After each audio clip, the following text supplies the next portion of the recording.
Hi, welcome to another episode of Cold Fusion. 2008 was a pretty interesting year. It was my first year of university, the iPhone was 1 year old, dubstep was about to explode, and Breaking Bad changes television. But what most people remember from 2008 was the financial disaster that came with it. The world would go through one of the biggest crises it had ever witnessed. $19.2 trillion of household wealth would be lost, and some of the biggest financial institutions in the world would fail. The crisis would mark everyone who lived through it. Without knowing it, many have had their lives determined by this recession.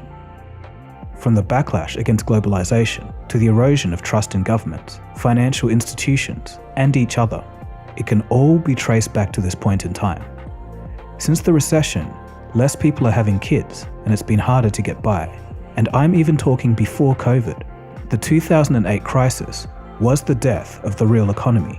After that point, there was less productivity and more money printing and low interest rates, which disproportionately helped the richest people. With the way the global economy is looking today, it's increasingly important to look back at this point in history to understand exactly what happened and the parallels it has to today. This special episode will be split into 3 parts. First, I'll take you through the setup of the disaster, then the crash, then the death of the real economy, and I'll finish with what you can do to help yourself. Let's begin the story of one of the biggest events in human history. You are watching Cold Fusion TV.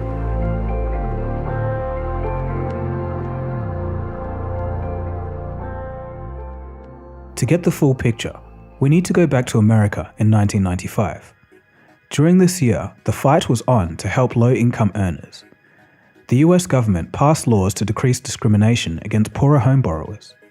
The banks would lower lending requirements, offering packages such as reduced payments for a number of years. Soon after, in 1999, the US government repealed a law that stopped commercial banks from taking part in investment banking activities. The law that they got rid of was the Glass-Steagall Act. Ironically, this law was made in 1933 to stop the speculation that fueled the Great Depression. It was a fatal mistake. From 1999 onwards, banks which had previously managed conservatively turned to riskier and riskier investments, as well as speculation, all in an effort to increase their returns. Banks cared less about their customers and more about Wall Street profits. According to Nobel economics laureate Joseph Stiglitz, this move played a major role in the financial collapse that was to come. But why worry? Right now, things were good. It was the late 1990s, and there were seemingly no economic problems in sight for America. The internet had taken over the minds of everyone. Investment banks were throwing money behind anything that had a .com at the end. The result was the launch of stupid companies like Pets.com. The banks didn't care though. When the stock went up, they would sell and make their profit. This was the .com bubble, and it had arrived in full force. People quit their jobs to trade stocks, and shares went crazy. For example, shares of Qualcomm rose by 2,619% in 1999 alone. In America, there was money to be made and life was good.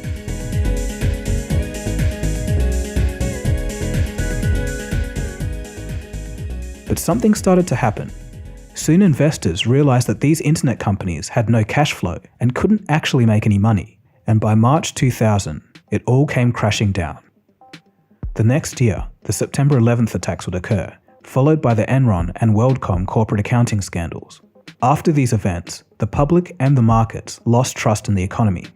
Spending trended downwards, and it was looking like the economy was heading for a recession.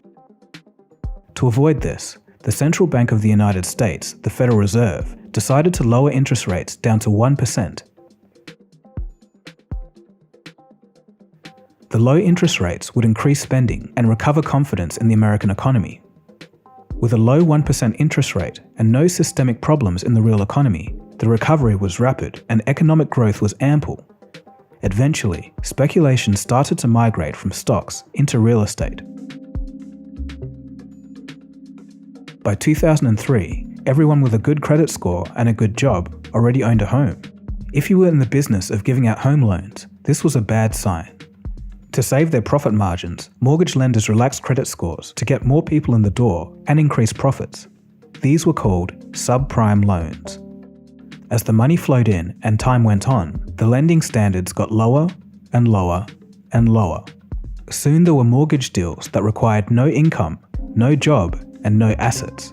They stopped checking whether the income was even real. They turned to low and no doc loans, so-called liar's loans, no income, no job, no assets, and they were still willing to lend. But help me out here. How does that make sense for the lender? It would seem to be reckless in the extreme. It was, but the key assumption was that home prices would keep going up forever. And in fact, home prices nationwide had never declined since the Great Depression. People like acupuncturist Rula Giosmas became real estate speculators. How many properties did you buy in this last 5-year period? I believe in the last 5-year period I bought about 6 properties. And what did you buy them for? For investments.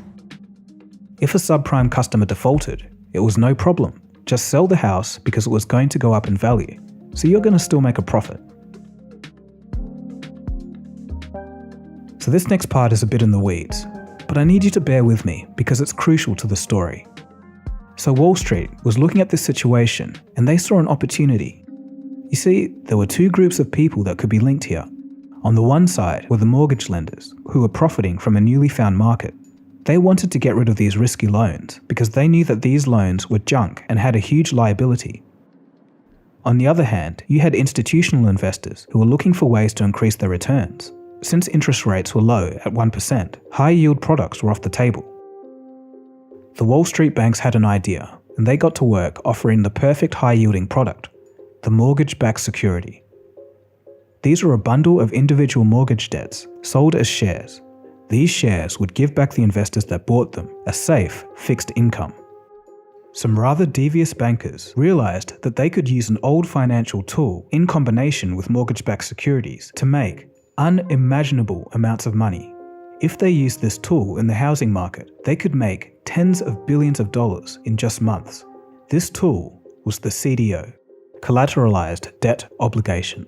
To give you an idea of how lovely these products were, the bank that invented them went bankrupt due to a massive insider trading scandal. One way to imagine a CDO product is to think of it as a box. This box gets filled with monthly repayments from a group of mortgages and other debt, such as car loans and student loans. The box can generate income to investors who buy it. It's divided into different levels. Each level represents a different risk. A CDO works like 3 cascading trays. As money comes in, the top tray fills first, then spills over into the middle, and whatever is left into the bottom. The money comes from homeowners paying off their mortgages. If some owners don't pay and default on their mortgage, less money comes in and the bottom tray may not get filled. This makes the bottom tray riskier and the top tray safer. To compensate for the higher risk, the bottom tray receives a higher rate of return, while the top receives a lower, but still nice return. The aim of this was to diversify the risk, but there was a fatal flaw. Since the box had safe prime home loans mixed in with loans to people who had no job, the whole thing was risky. All of the risk was passed to investors who purchased these debt boxes. Meanwhile, the lenders and the banks profited handsomely by charging high fees. This system was a ticking time bomb. Lenders didn't care anymore about whether a borrower could repay, so they started making riskier loans. The investment banks didn't care either. The more CDOs they sold, the higher their profits. As the financial assets became more complex and harder to value, the majority didn't understand how these instruments worked. They turned to credit rating agencies for clarity. The hope was that these institutions would do their homework for them and determine risk correctly.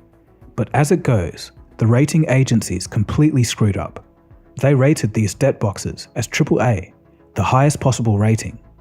This signaled that they were extremely safe, good enough for pension funds and the wider economy to invest in. But there's a question remaining. Why did the rating agencies rate these debt boxes as high quality? Well, sadly, it was because the rating agencies made billions of dollars in doing so.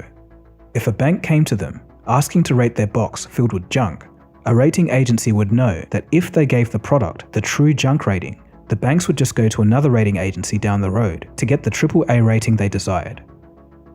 Rating all of these boxes AAA meant that the money kept flowing into the rating agencies. This was another key component to the disaster. These false ratings would later spread America's problems to the rest of the world. Between 2000 and 2007, the subprime mortgage debt included in the packages increased from 5% to 36%. They saw remarkable success, growing from an estimated $20 billion in 2004 to over $180 billion in 2007. Bankers were personally making millions to tens of millions in bonuses. While this was going on, there were some mad scientists in the financial industry that were creating financial weapons of mass destruction. This is where things go insane, and the greed was in full swing. The final stage of the greed was the invention of the mortgage credit default swap. This was a financial instrument that worked as insurance against failed mortgage debt products. So it's an insurance contract. It is an insurance contract, but they've been very careful not to call it that, because if it were insurance, it would be regulated. This is actually the security. This is the selling document for the securities. Think anybody ever read this stuff? I doubt very many people read it. These complex financial instruments were actually designed by mathematicians and physicists who used algorithms and computer models to reconstitute the unreliable loans in ways that were supposed to eliminate most of the risk. Obviously, they turned out to be wrong. Why? Because you can't model human behavior with math. They are complex, in effect, mortgage science projects devised by these Nobel-track physicists who came to work on Wall Street. And it didn't stop Wall Street from making billions selling them to banks, pension funds, and other institutional investors all over the world. How big is the market for credit default swaps? We really don't know. There's this voluntary survey that claims that the market is in the range of 50 to 60 or so trillion dollars. It's sort of alarming that in a market that big, we don't even know how big it is to within, say, $10 trillion. This enabled banks to bet on the direction of a mortgage price. If they guessed right, they would make a bunch of money. Think of it for a moment as a football game. People in the stands may also have a financial stake in the outcome in the form of a bet with a friend or a bookie. The new bet that arose over the last several years is a bet based on whether people will default on their mortgages. And that was the bet that blew up Wall Street.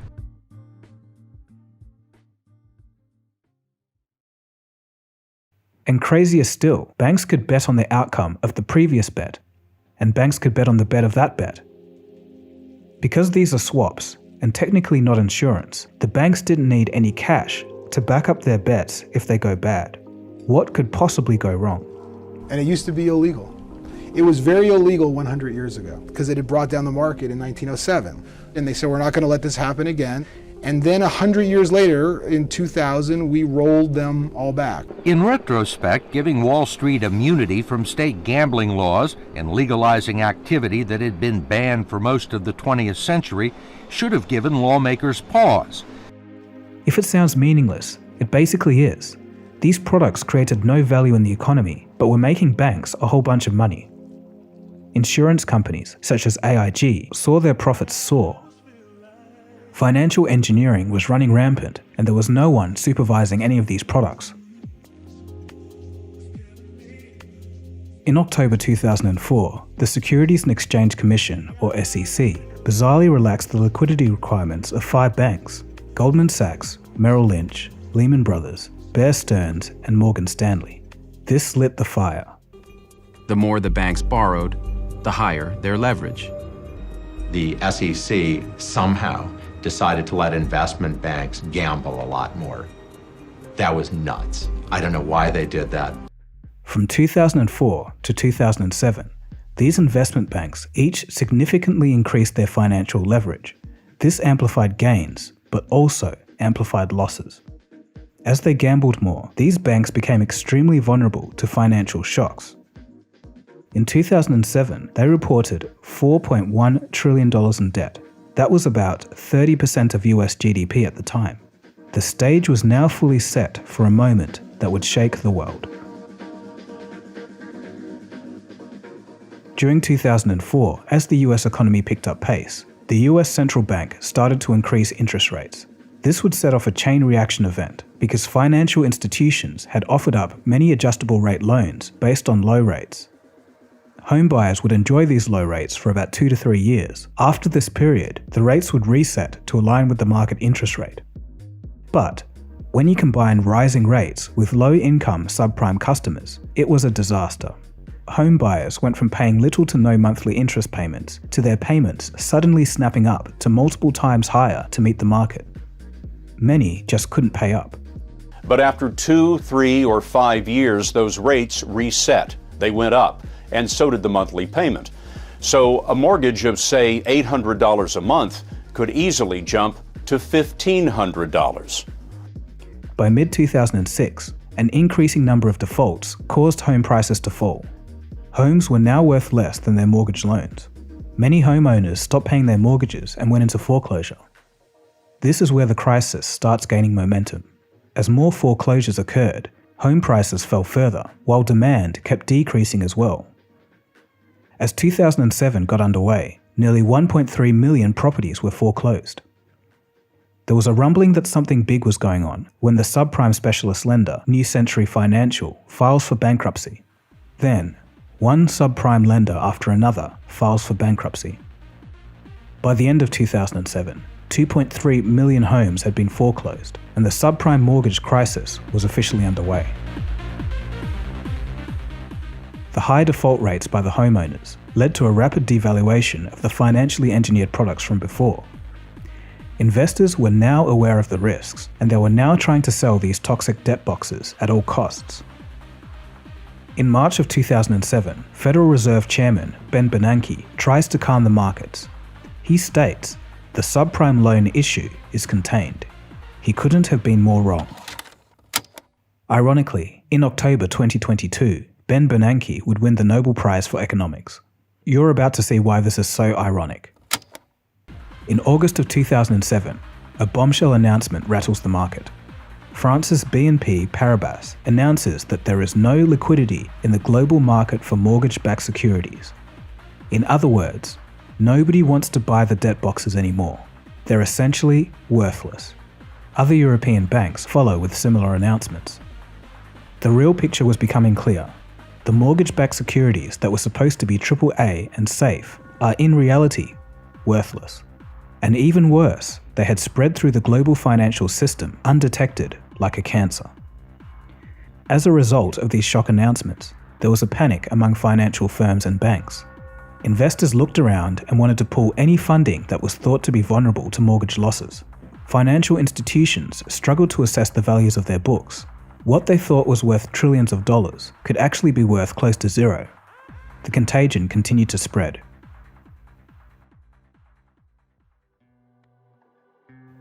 September 2007.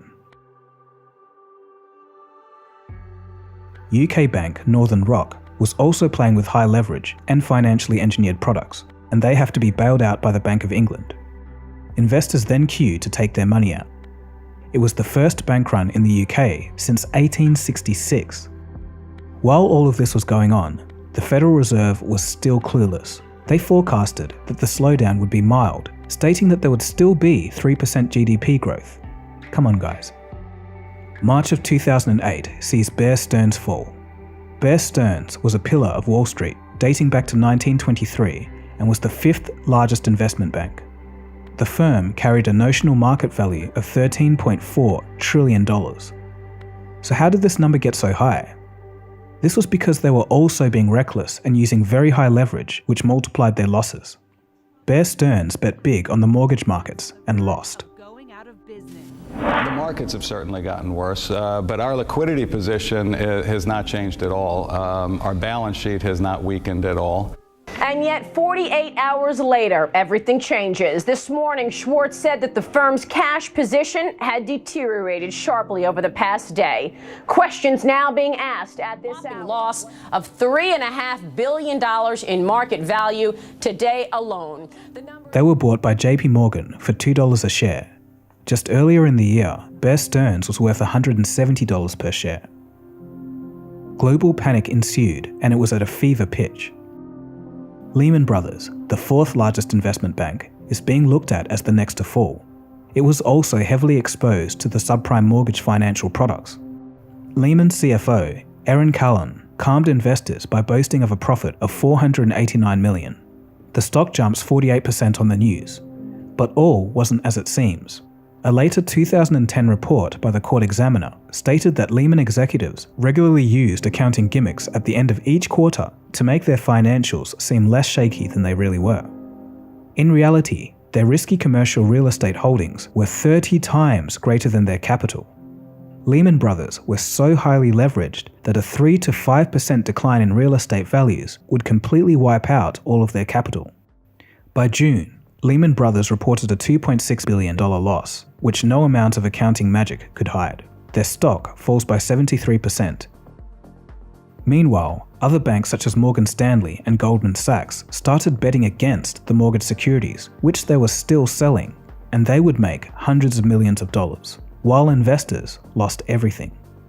Unbelievable. At this time, the US had now tipped into recession as GDP fell by 2.1%.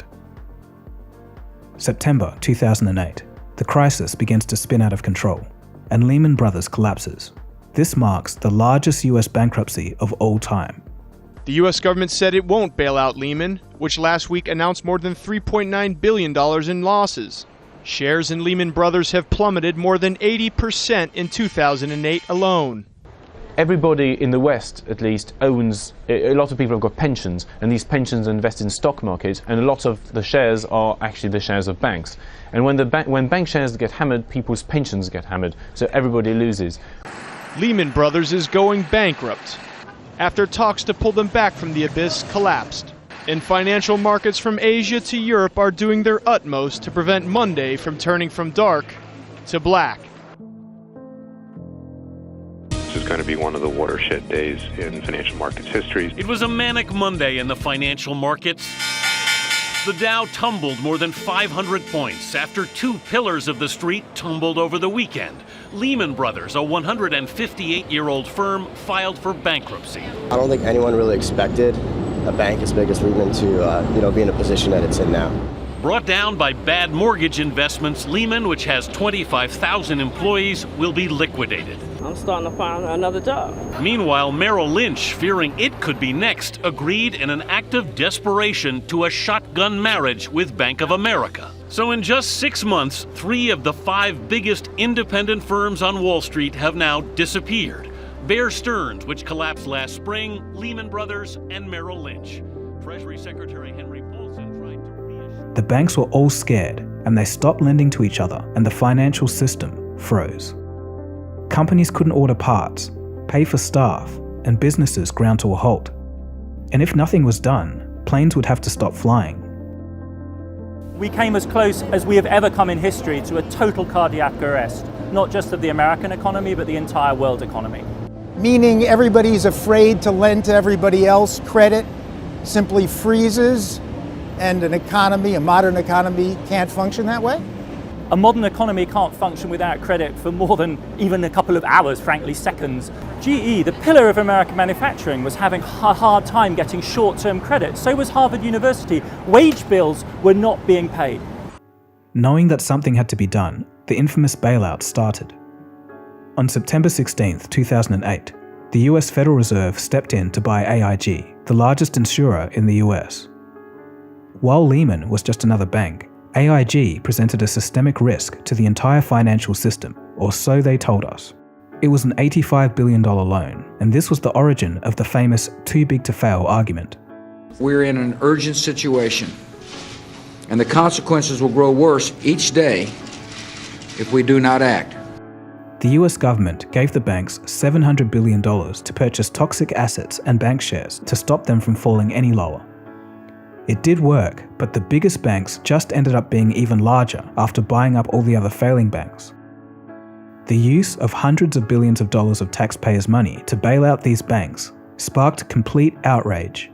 It was the beginning of mass distrust in institutions and governments. The immediate result was the Occupy Wall Street movement and the invention of Bitcoin. Bailing out the banks was an unpopular move. But the other option wasn't fun either. The crash of 1929 and the subsequent Great Depression lasted for almost a decade. There's arguments to be made on both sides. As for now, the crisis was still in full swing. The Federal Reserve also cut interest rates in the hope of restoring the market. In total, during the fourth quarter of 2008, the Central Bank of the United States purchased $2.5 trillion of government debt and junk private assets from the banks. Up until that point, this was the largest monetary policy action in the history of the world. By 2009, the stock market has fallen 50% from its 2007 highs. Pension funds were completely wiped out.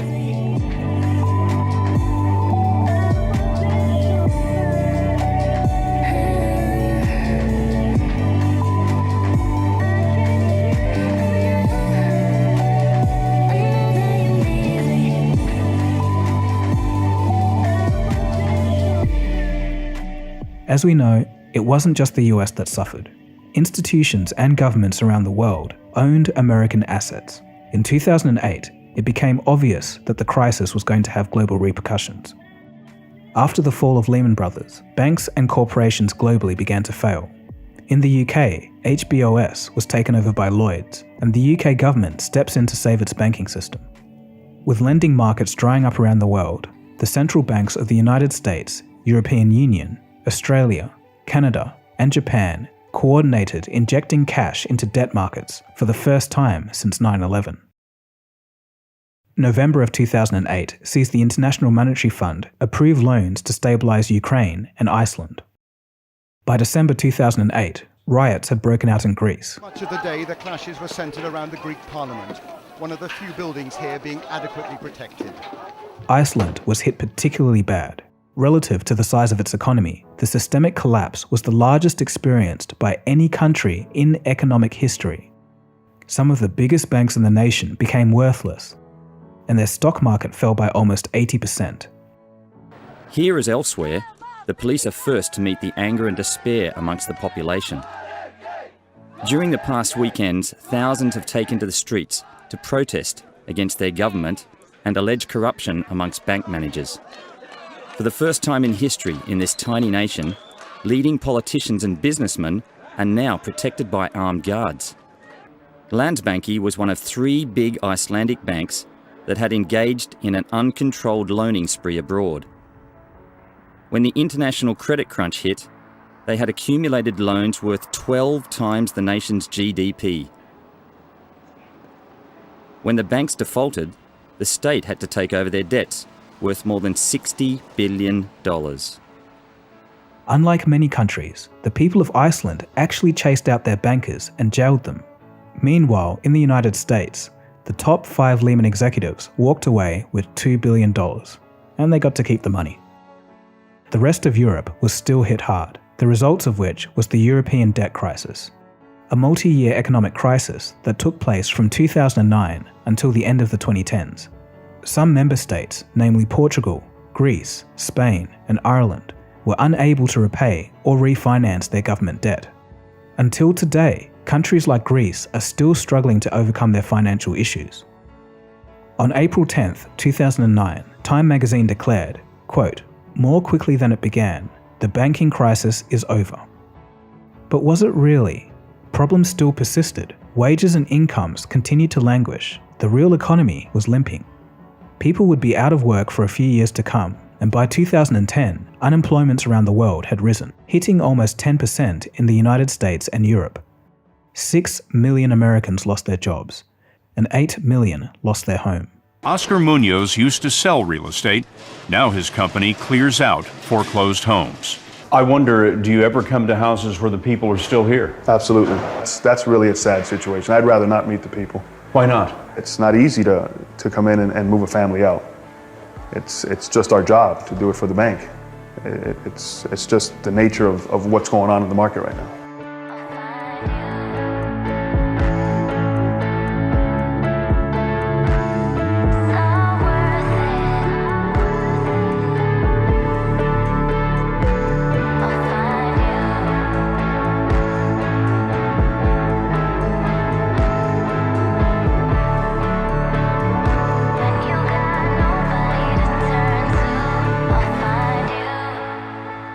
In 2010, regulatory action was finally taken. The US government passed the Dodd-Frank Act. It included more oversight and transparency for financially engineered products, limits on risky bank investments, tighter regulation for rating agencies. The whole aim was to stop this kind of disaster from ever happening again. But unfortunately, it doesn't seem to have worked. Today, banks have reinvented the debt boxes and the tools used to speculate on them. This time, they're calling them bespoke collateralized synthetic obligations. This time, they're using corporate debt instead of mortgages. 2022 saw a large spike in activity, quadrupling to $40 billion in this year alone. Let's just hope that corporations don't all default on their debt due to a systemic shock. I personally don't think we'll have another crisis exactly the same as 2008, but safe to say, these stupid financial experiments aren't helping. I really sincerely hope that there's not more of them out there, which we just don't know about.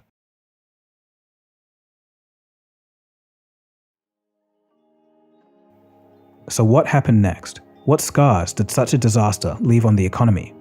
Well, there's some strong arguments to be made that there has been no real economy since 2008. If you look at the GDP per capita of the real economy of the United States, it never recovered.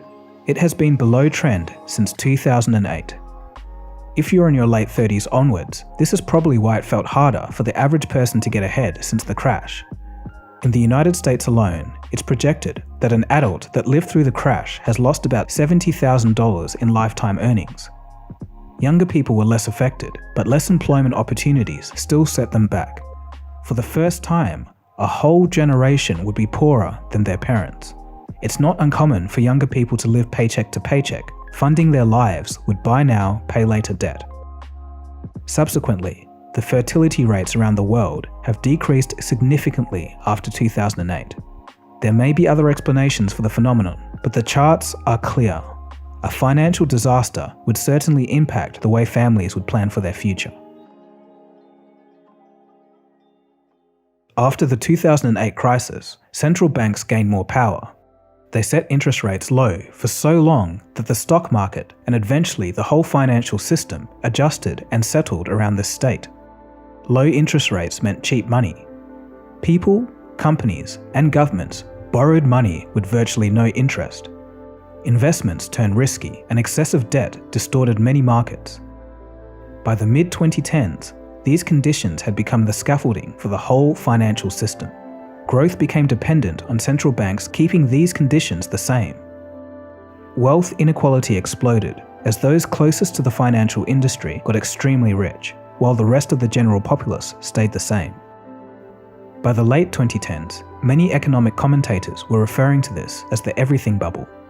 First it was stocks, then it was housing, then it's the debt market now, which controls everything. This next point is key to really understanding the death of the real economy. Economic productivity. This is the measure of how much stuff you get out from the resources that you put in. Since 2008, it's been severely injured. Due to zero interest rates for so long after 2008, the investment that would have gone to productive areas of the economy catapulted into riskier sectors. The real economy just didn't get the capital it needed to innovate and develop and do things more efficiently. Low economic productivity affects real wage growth, living standards, and quality of life. Even former Federal Reserve Chair Janet Yellen called it the, quote, most important factor determining continued advancements in living standards. This is why, when our leaders told us that the economy was booming in the 2010s, it really didn't feel like that to many people. Productivity was gone. It's a missing piece of the 21st century economic story that's often left out. Then we come to 2020, and the pandemic saw central banks respond much quicker with a lot of force, printing trillions of dollars as the economy was slowing to a halt. There's no denying that this mitigated the pain. But was this an overreaction? Many think so. Economic professor Jeremy Siegel called it a monumental mistake. Regardless, the stock market loved it and vaulted to all-time highs. Then, investments into risky assets like NFTs shot up. Eventually, there was too much money in the system and not enough goods, and the prices of everything started to rise. Aside from the fallout of COVID and the war in Ukraine, a component of inflation today comes from the actions of central banks. In the latest stage of this roller coaster, central banks have panicked at the large inflation and have started raising rates. This was to slow down the economy and reduce demand, and this is supposed to bring down inflation. But as stated, low rates and easy money had become the scaffolding of the financial system. Raising interest rates reverses these conditions that the financial system was used to. This is why, as soon as interest rates start rising, everything seems to be falling apart. Stock markets are crashing, and companies are laying off staff. The whole system just isn't used to a normal interest rate environment. Today, there's a lot more debt in the system than in 2008, and this was thanks to central banks keeping interest rates near zero for more than a decade. Increasing rates would make this large volume of debt harder to manage for individuals and governments. Countries like Australia, Canada, and the UK have a lot of variable rate mortgages which will snap higher to market rates over the next few years. Subprime car loans and credit card loans are seeing increased defaults. Meanwhile, Credit Suisse is in trouble and they're selling part of their domestic bank. Central bank liquidity swaps are going crazy in Switzerland, doubling in the past couple of weeks. It looks like we're going to have another recession, but what happens beyond that is anyone's guess. After almost 15 years, the 2008 recession has taught us several lessons. It was the loose lending standards and low central bank interest rates that started the problem. Financial engineering spread it to the world. Bad policy, accounting fraud, and poor credit rating agencies fanned the flames. Although structural reform has taken place since 2008, we should also take a deeper look into central banks and their decisions. They always seem to print and leave rates too low for too long, distorting markets and blowing up bubbles, only to pop these bubbles later. It's a scenario that seems to be playing out again today. All in all, the real lesson that we as a society never seem to learn is to keep those in charge accountable and also to plan for the unpredictable. So, for you personally, what can you do if you're worried and don't trust our expert leaders? The key is to avoid risk. If you're inclined to keep your money safe, think about assets that have little to no risk or financial engineering behind them. Some believe physical gold and silver, as boring as they may seem, are the ultimate riskless assets. Others believe government bonds are. Others still think plain old cash is best. Talk to a financial professional to make that personal decision and to sleep easier at night. So before I finally go, I do want to hear some stories from 2008 from you guys. I know I was too young to be impacted directly, but I did know and I got a sense that the world was changing while I was studying in university. So what do you remember from this period? Anyway, a massive thanks for watching. This episode did take a lot of effort to bring to life, so I do want to thank you for sticking till the end. If you did like it, take a look around the channel. There's a lot of interesting stuff on science, technology, business, and finance.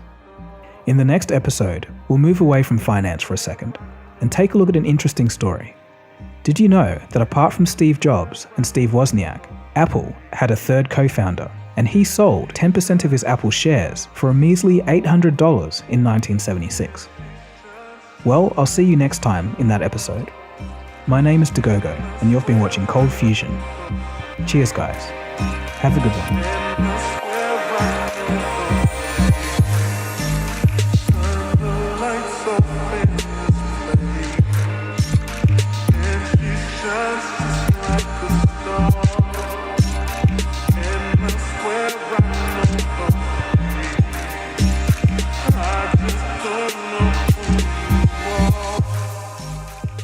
Cold Fusion.